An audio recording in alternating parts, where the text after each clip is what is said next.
Depois da noite de temporal, o Porto acordou com o mundo ao contrário. Um pontão cedeu na Marina do Freixo e 10 embarcações foram parar ao fundo do Rio Douro.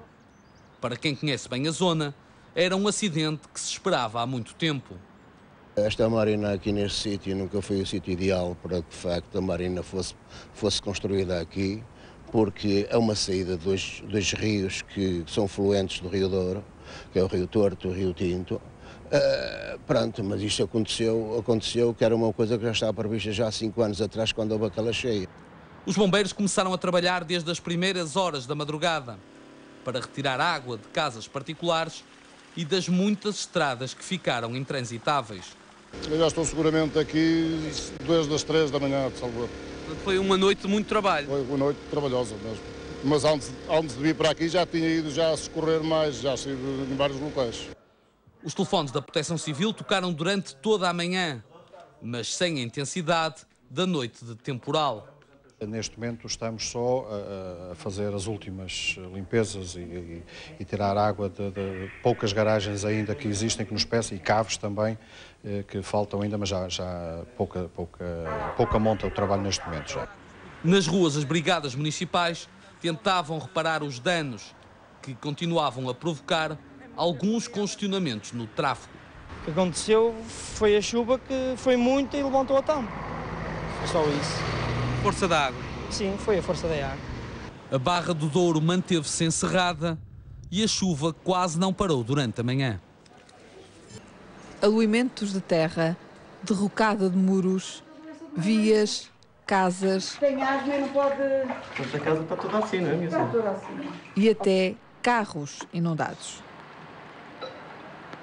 Viaturas avariadas, ou quase. Por onde devia sair, a água entrou. Polícias saíram à rua com bombeiros e bombeiros transformaram-se em sinaleiros. Os sapadores bombeiros do Porto começaram a receber chamadas às 11 da noite e foi até de manhã. Gondomar viveu um caso único em 30 anos. O curso de água que dá nome à freguesia de Rio Tinto transbordou. Famílias ficaram desalojadas. Houve de tudo e não houve mãos a medir. Várias inundações, tivemos o Rio Tinto, uma inundação que obrigou a realojar 9 pessoas, tivemos uma derrocada na linha do Minho entre Contomil e Hermesinde que obrigou ao corte temporário da linha do Minho, tivemos um incêndio em Lousade, tivemos depois várias centenas de pequenas inundações em caves e garagens, que nesta situação é normal.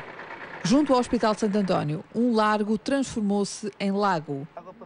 A água não poupou nem carros, nem casas. Inundou-se só quando eles fizeram as obras aqui no jardim. Porque eles tiraram ali os esgotos do jardim e a água vem toda de lá para cá e entra logo por aqui. Da noite caótica, a Proteção Civil guarda um sinal positivo: não houve danos humanos. Isto não é um rio, este não é caso único e os outros foram mais bem-aventurados. A chuva acabou por criar um pequeno lago na VCI e o trânsito foi para lá da Ponta Rábida já depois da 1 da manhã. Por cima da via de cintura interna, na Avenida da Boa Vista, as imagens captadas horas mais cedo deixam a reportagem sem necessidade de texto.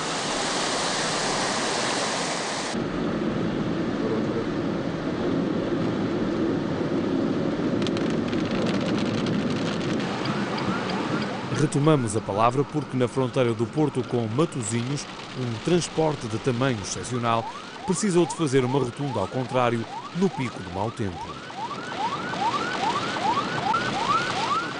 Em Massarelos, dá para pousar de novo o microfone e ficar a ver os condutores como peixes fora d'água, dentro dela.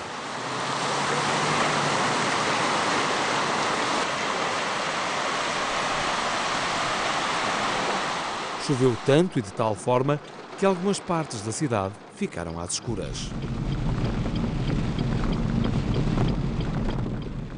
E até houve um curto-circuito por causa de uma infiltração de água numa casa abandonada. O alerta foi dado por volta da 1h30 da manhã, mas já pouco foi possível fazer pelas embarcações que se afundavam na Marina do Freixo.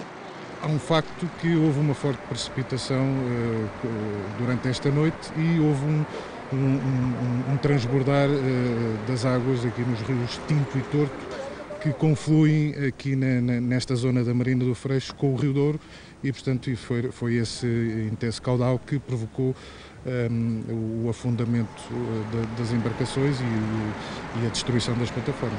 A chuva começou por provocar danos nas plataformas onde estas embarcações de recreio estavam atracadas. Ao todo, 15 foram resgatadas. A meio da manhã, 12 barcos ainda continuavam submersos. Na zona da Boa Vista, 300 casas continuam sem luz.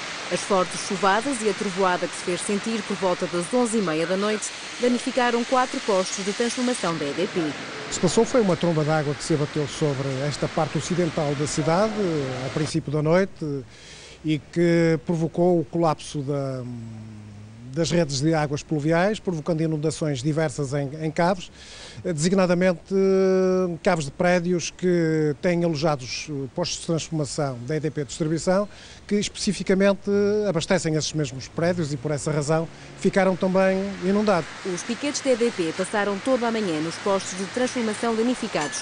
A empresa conta restabelecer em breve o fornecimento de energia, mas se a chuva persistir, será necessário recorrer a postos adjacentes.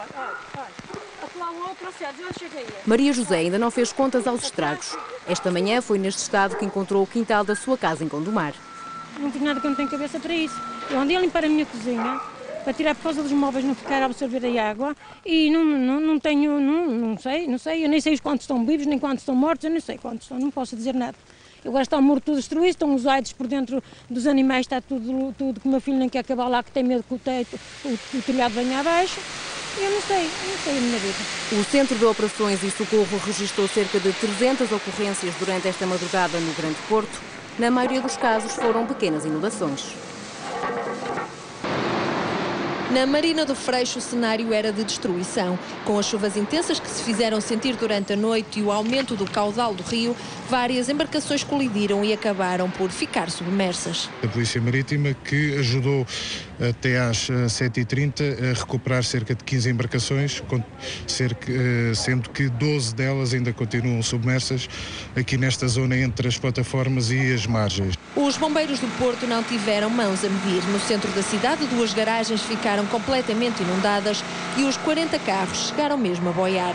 A desolação no rosto dos moradores era bem visível. Em 10 minutos isto inundou por completo e ficamos sem qualquer acesso. E neste momento temos cerca de 40 viaturas bloqueadas e completamente inundadas, inclusive andaram a boiar nas nossas próprias garagens. E nem as igrejas se salvaram do mau tempo. A força das águas entrou na igreja Nossa Senhora da Ariosa e destruiu todo o interior. Acabámos de fazer obras no valor de mais ou menos 30 mil euros, foi aquele palco que está lá embaixo, foi inaugurado há 2 dias. E pronto, isto nunca tinha acontecido, mas realmente a chuva foi muita. Os prejuízos são avultados. Também na periferia, em Rio Tinto, o caudal do rio subiu de tal forma que arrasou por completo os campos de cultivo nas margens. Na zona da Boa Vista, 300 pessoas estão hoje sem eletricidade. Resultados trágicos de uma noite de muita chuva e muito vento.